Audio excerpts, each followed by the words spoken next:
এই মুহূর্তে আন্তর্জাতিক অপরাধ ট্রাইব্যুনালে আছেন রিপোর্টার আফজাল হোসেন। সরাসরি যাচ্ছে তার কাছে।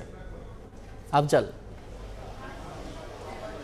শেখ হাসিনার সঙ্গে শেখ হাসিনা যার সঙ্গে কথা বলেছিলেন, যে গাইবান্ধার গোবিন্দগঞ্জের আওয়ামী লীগ নেতা শাকিল আলম, তার বিরুদ্ধেও কিন্তু রুল জারি করা হয়েছে এবং 15 মের মধ্যে তার এই বক্তব্যের ব্যাখ্যা আন্তর্জাতিক অপরাধ ট্রাইব্যুনাল চেয়েছেন। যদি ব্যাখ্যা দিতে না পারেন আইনজীবীর মাধ্যমে অথবা সশরীরে, তাহলে তার বিরুদ্ধে আইনগত ব্যবস্থা নেওয়া হবে, এমনটি কিন্তু প্রসিকিউশনের তরফ থেকে জানানো হয়েছে। চিফ প্রসিকিউটর যেটি বলছেন যে গত 5 আগস্ট শেখ হাসিনা ভারত পালিয়ে যাওয়ার পর সেখানে অবস্থান করে একের পর এক অডিও বার্তা দিচ্ছেন এবং আন্তর্জাতিক অপরাধ ট্রাইব্যুনালের বিচার প্রক্রিয়া নিয়েও তিনি মন্তব্য করছেন, যার প্রেক্ষিতে ট্রাইব্যুনালে যারা সাক্ষ্য দিবেন বা ভুক্তভোগী রয়েছেন তারা আসলে ভীত সন্তুষ্ট হচ্ছেন এবং একই সঙ্গে পুলিশের বিরুদ্ধেও তিনি হুমকি দিয়েছেন। এবং যে বক্তব্যটি তিনি দিয়েছেন সেই বক্তব্যের ফরেন্সিক ল্যাবে, সিআইডির ফরেন্সিক ল্যাবে পরীক্ষা করে তার সত্যতা মিলেছে এবং এটি নিশ্চিত হওয়া গেছে যে এই বক্তব্যটি শেখ হাসিনারই। তারপরেই কিন্তু আজকে আদালত অবমাননার এই অভিযোগটি শেখ হাসিনা এবং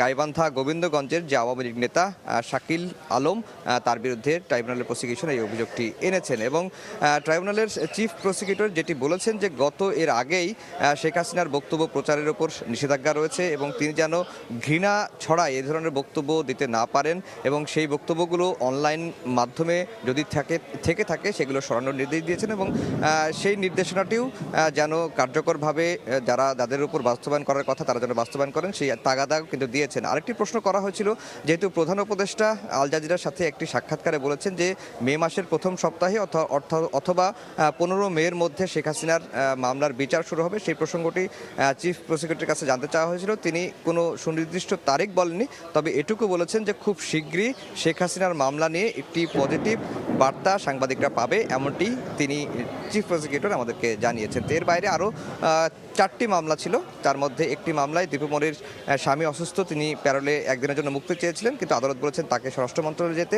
নারায়ণগঞ্জের হত্যা মামলায় 8 জনের বিরুদ্ধে গ্রেফতারি পরোয়ানা জারি হয়েছে এবং আশুলিয়ার লাশ পোড়ানোর মামলায় 2 পুলিশ কর্মকর্তাকে হাজির করার নির্দেশ দিয়েছেন। তো এই ছিল আন্তর্জাতিক অপরাধ ট্রাইব্যুনাল থেকে আমার কাছে সবশেষ খবর।